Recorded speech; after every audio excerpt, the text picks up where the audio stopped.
Good morning mga ka-Toupee. Okay, so eto no, nagda-drive ako ngayon, papunta ako ng shop ko kasi may mga clients ako ngayon. So naisip ko habang medyo traffic ng konti ay mag-vlog ako kahit kaunti lang no, kahit short video lang. Kasi may mga nagtatanong sa akin, ano daw yung personal experience ko na naka-Toupee ako. Ayan.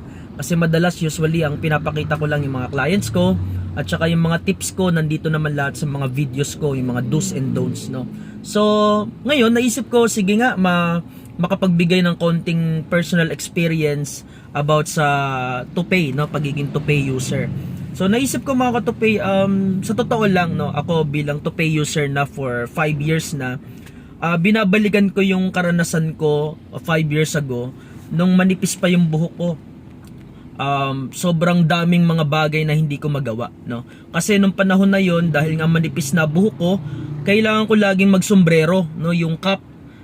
Kasi kailangan ko siyang itago, ayokong ipakita sa iba dahil nako-conscious ako no. Ang problema, ang dami kong activities na hindi magawa.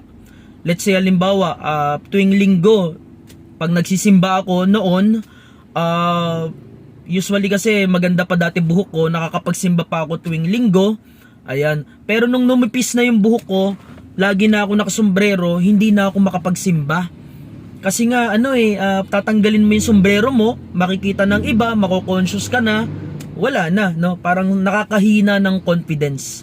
So isa yan, isang factor yan.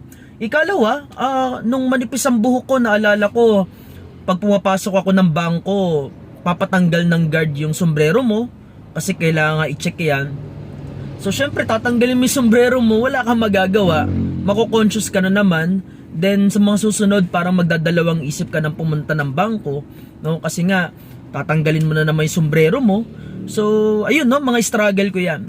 Ikatlo, pag yung may mga outing no, yung mga kaibigan mo magsuswimming kayo, yayakagin ka. So ito ka na naman no, dati kahit gustong gusto ko noon na mag-join sa mga swimming, pero dahil alam ko na kapag nabasa yung buhok ko, manipis, kitang-kita. So nagdadalawang isip ako noon. Kaya dati, hindi na ako nakakapag-swimming noon. Ang nangyayari ay nakasombrero na lang din ako, tigabantay na lang ako ng mga gamit nila. So, yan yung mga struggles ko no. Sobrang dami at marami pang iba no. Maraming factor kapag ang buhok natin manipis, lalo na kapag hindi pa natin tanggap na tayo ay kalbo na, sobrang bata pa. So nung panahon na yon talagang ang hirap sa part ko, hanggang sa sabi ko parang hindi ko matanggap ito kasi ang bata ko pa tapos wala na akong buhok.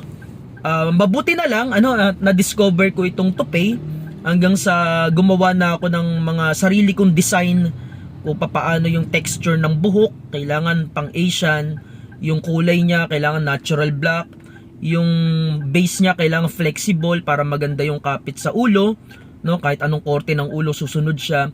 Pati yung naka freestyle siya para pag naikabit ay pwedeng gupitan sa style na gusto mo. Yan katulad ng akin no.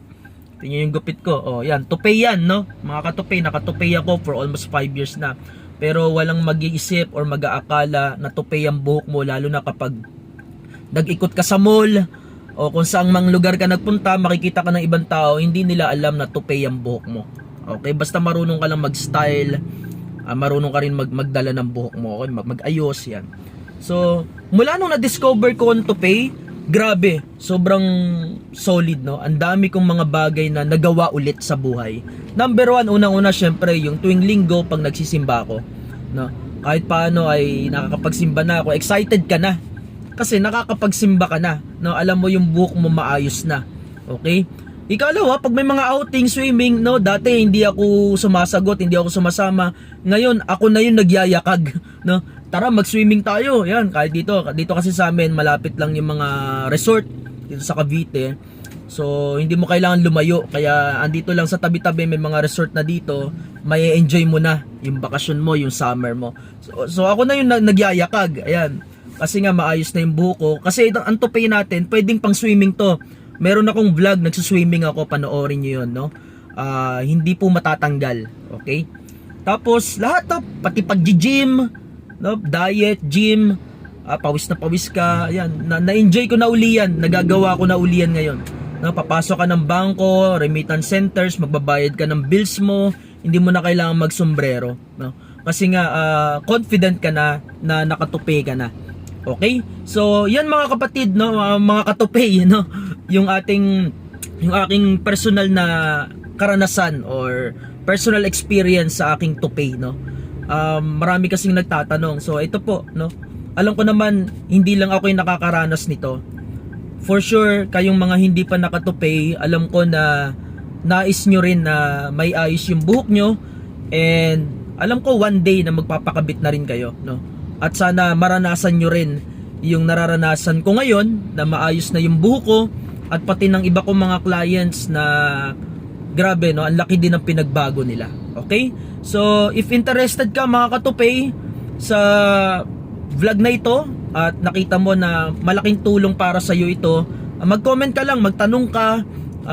Usually binibigay ko yung Facebook page ko sa mga comments para doon tayo makapag-usap, makapag-inquire, at saka doon makikita nyo lahat ng mga posts ko, no? Lahat ng mga advices ko nandoon, mga posts, experiences ng mga clients, andun po lahat yan, mga before and after ng mga clients natin.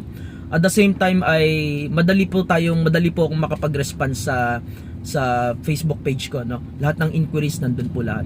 So mga katupi, kung mahal mo ang sarili mo, kung mahal mo, marami ka pang gustong gawin sa buhay mo, at nagiging hadlang ang iyong manipis na buhok para hindi magawa yung mga bagay na gusto mo, siguro pagkakataon na to para sa iyo. Okay? Huwag mong panghinayangan, dahil unang-una, sabi ko nga, it's a self-investment, no? Hindi ka naman nagsayang, bagkus makikita mo yung resulta in just 30 to 45 minutes, ikakabit lang yan. Pag uwi mo ng bahay, may buhok ka na maayos na, confident ka na. So it's a self-investment, no? Kaya mga katupi, wag mong panghinayangan, para sa iyo to. Okay? So if ready ka na, message mo lang ako sa Facebook page ko, Toupee Hair Replacement. Marami mga comments dito, marami akong messages sa mga comments ko dito sa videos. Andito po lahat yon. Tingnan nyo lang, nandun yung Toupee Hair Replacement Facebook page. So i-message nyo ko doon, sasagot po ako, mag-usap tayo. Okay? Thank you very much mga katupi. Malapit na ako sa shop ko, and then see you soon.